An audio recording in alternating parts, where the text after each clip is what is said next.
السلام علیکم ناظرین۔ اس قسط کے آغاز میں وسولیس جیل میں ہیلینا کے پاس پہنچتا ہے۔ ہیلینا کہتی ہے وہیں رک جاؤ اور دور رہو مجھ سے۔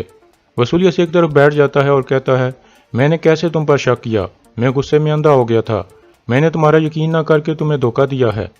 ہیلینا کہتی ہے اب تمہیں کیسے یقین آیا کہ میں بے گناہ ہوں؟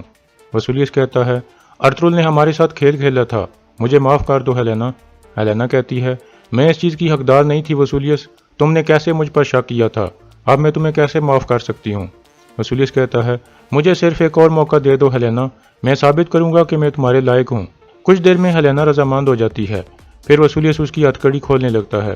ہیلینا کہتی ہے تم میرے آنسوؤں کی وجہ سے اپنے آپ کو قصوروار مت سمجھو وسولیس، میں اس لیے رو رہی ہوں کہ میں نے ارطغرل پر بھروسہ کیا اور اس نے ہم دونوں کے ساتھ کھیل کھیلا۔ وسولیس پوچھتا ہے تو تم نے مجھے معاف کر دیا ہے ہیلینا؟ ہیلینا کہتی ہے ہم حالت جنگ میں ہیں وسولیس، میں کیسے تم سے ناراض رہ سکتی ہوں جب ان غلیظ ترکوں نے ہمیں ایک دوسرے کے خلاف کر دیا ہے، ارطغرل کو اس کا حساب چکانا پڑے گا۔ وسولیس کہتا ہے مجھے یقین نہیں آ رہا ہیلینا، خدا نے دوبارہ تمہیں مجھے سونپ دیا ہے، اب میں مرتے دم تک تم سے پیار کروں گا۔ پھر وسولیس اسے لے کر باہر کی طرف جانے لگتا ہے تو اتنے میں اس کا کمانڈر وہاں پہنچ جاتا ہے اور کہتا ہے اورال صحیح تھا جناب، اس کی بات ثابت ہو گئی ہے۔ اس کے بعد وہ سب باہر نکل جاتے ہیں۔ دوسری طرف ارطغرل نے دھندار کو اپنے پاس بلایا ہوا تھا اور اسے کہتا ہے اب تم بڑے ہو چکے ہو دھندار، اب وقت آ گیا ہے کہ ہم تمہارے لیے ایک لڑکی تلاش کریں، لیکن ہمیں دل کے معاملات میں جلدی نہیں کرنی چاہیے، اس وقت ہم ایک نازک صورتحال میں ہیں، اس لیے اس کام کے لیے یہ صحیح وقت نہیں ہے۔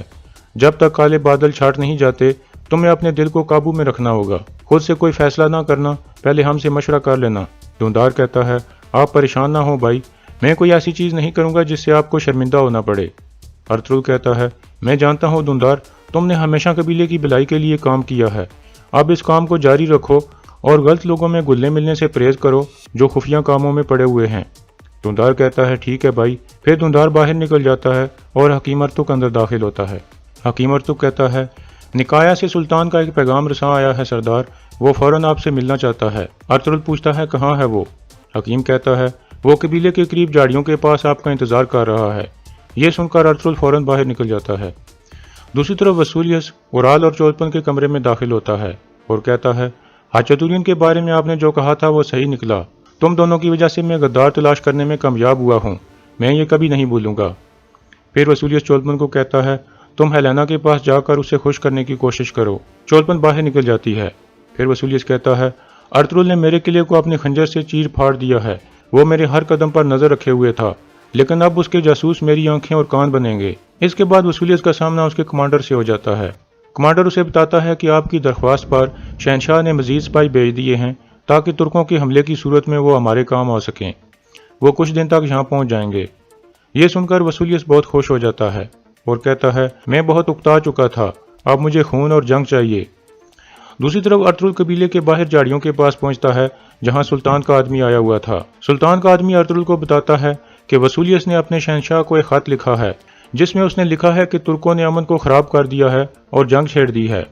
اس نے یہ بھی لکھا ہے کہ آپ نے اس کے آدمیوں کو مار دیا تھا اور اس کے کمانڈروں کو قلعے میں لٹکا دیا تھا، لیکن شہنشاہ ایک عقل مند آدمی ہے، وہ جانتا ہے کہ وسولیس جنگ چاہتا ہے، اس لیے اس نے ان واقعات کی وجہ سے وسولیس کے لیے مزید جنگجو بھیج دیے ہیں تاکہ وہ صورتحال سے نپٹ سکیں۔ ارطغرل کہتا ہے وہ آدمی ایسے ہی نہیں آ رہے، وہ لازمی جنگ کے لیے آ رہے ہیں۔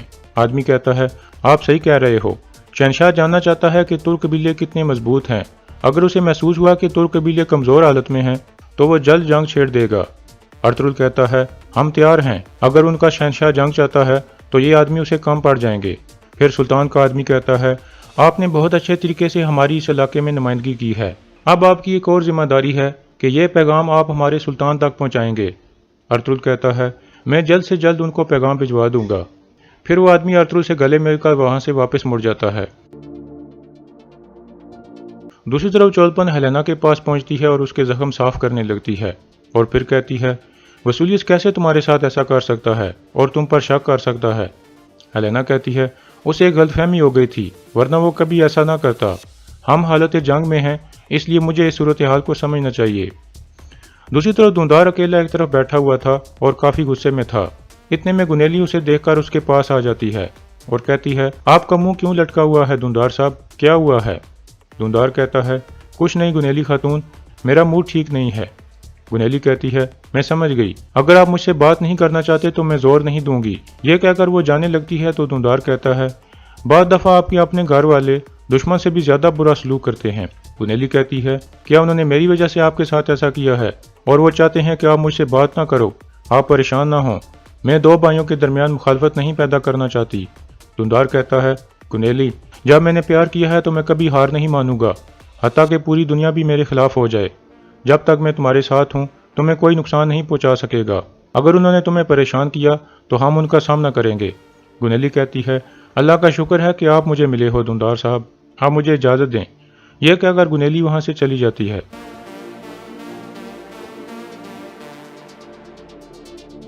اس کے بعد دھندار اپنی والدہ کے پاس پہنچتا ہے اور کہتا ہے حلیمہ خاتون نہیں چاہتی کہ میں گنیلی کے ساتھ شادی کر سکوں، اس لیے انہوں نے بھائی کو بتا دیا، اور بھائی بھی چاہتے ہیں کہ میں گنیلی سے دور رہوں۔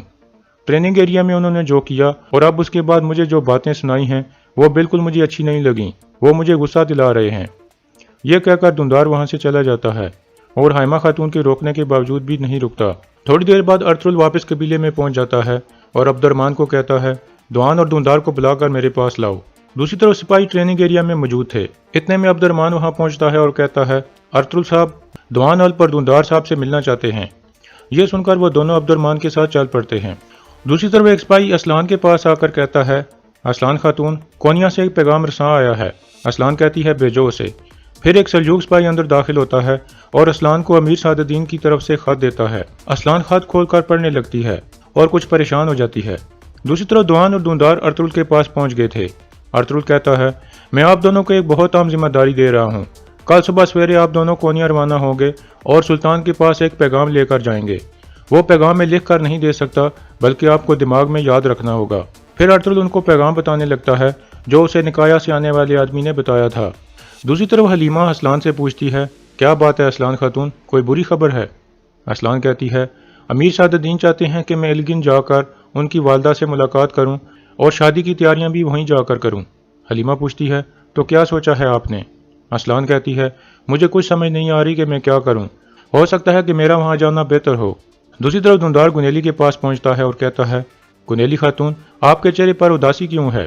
گنیلی کہتی ہے میں آپ اور آپ کے بھائی کے درمیان تناؤ نہیں پیدا کرنا چاہتی، لیکن آپ پریشان نہ ہوں، یہ سب ٹھیک ہو جائے گا جب آپ میرے ہو جائیں گے۔ دھندار کہتا ہے انشاءاللہ آپ میری بیوی بنو گی۔ گنیلی پوچھتی ہے کب ہوگا ایسا؟ دھندار کہتا ہے جلد سے جلد انشاءاللہ، لیکن ابھی مجھے ایک اہم ذمہ داری ملی ہے، میں صبح سویرے روانہ ہو جاؤں گا، واپس آ کر میں بھائی سے بات کروں گا۔ پھر گنیلی ایک رومال نکال کر اسے دیتی ہے اور کہتی ہے یہ آپ کو میری یاد دلائے گا۔ دھندار کہتا ہے جب تک یہ رومال میرے پاس ہے میں کونیا کے راستے پر آپ کو بھول نہیں پاؤں گا۔ گنیلی کہتی ہے تو آپ کونیا جا رہے ہیں؟ پھر دھندار کو احساس ہوتا ہے کہ اس نے گنیلی کو کچھ زیادہ بتا دیا ہے۔ پھر وہ گنیلی کو کہتا ہے یہ راز ہم دونوں کے درمیان رہے گا، آپ یہ راز بالکل بھی کسی کو مت بتانا۔ گنیلی کہتی ہے آپ پریشان نہ ہوں، میں کسی کو نہیں بتاؤں گی۔ اس دوران اجار بھی انہیں باتیں کرتے ہوئے دیکھ لیتا ہے۔ پھر گنیلی کہتی ہے آپ کا سفر محفوظ ہو، میں آپ کا انتظار کروں گی۔ دھندار وہاں سے چلا جاتا ہے اور اجار فوراً گنیلی کے پاس آ جاتا ہے اور پوچھتا ہے تم دونوں میں کیا باتیں ہو رہی تھیں؟ گنیلی کہتی ہے وہ مجھے الوداع کہنے آیا تھا بابا، وہ ایک اہم ذمہ داری پر کونیا جا رہا ہے اور صبح سویرے روانہ ہو جائے گا۔ یہ سن کر اجار مسکرانے لگتا ہے اور سوچ میں پڑ جاتا ہے۔ دوسری طرف ارطغرل الیار کو کہتا ہے اللہ حافظ الیار بھائی، اب تیو آپ کے حوالے ہے اور اجار پر بھی آپ کو نظر رکھنی ہوگی کہ وہ کیا کرنے والا ہے۔ الیار کہتا ہے آپ پریشان نہ ہوں، میں اجار کے ہر قدم پر نظر رکھوں گا۔ پھر ارطغرل اسے گلے مل کر واپس اپنے قبیلے کی طرف روانہ ہو جاتا ہے۔ دوسری طرف اجار نے کچھ آدمیوں کو اپنے خیمے میں بلایا ہوا تھا اور کہتا ہے اب وقت آ گیا ہے کہ ارطغرل اور الیار کے ظلم کا خاتمہ کیا جائے، ہم اورال صاحب کو قبیلے کا سردار بنانے کے لیے کچھ بھی کریں گے۔ ایک آدمی کہتا ہے ان کی نظر ہمارے اوپر ہے، اس طرح تو ہم اپنی جانیں کھو دیں گے۔ اجار کہتا ہے پریشان نہ ہو، ان کے پاس ہمارے خلاف کوئی ثبوت نہیں ہے، لیکن ابھی ایک اور مسئلہ ہے جسے ہم نے دیکھنا ہے۔ دھندار کونیا جا رہا ہے، لازمی کوئی اہم بات ہوگی، اس لیے ہمیں یہ بات اورال صاحب تک پہنچانی ہوگی، لیکن الیار کا آدمی میرے اوپر نظر رکھے ہوئے ہے۔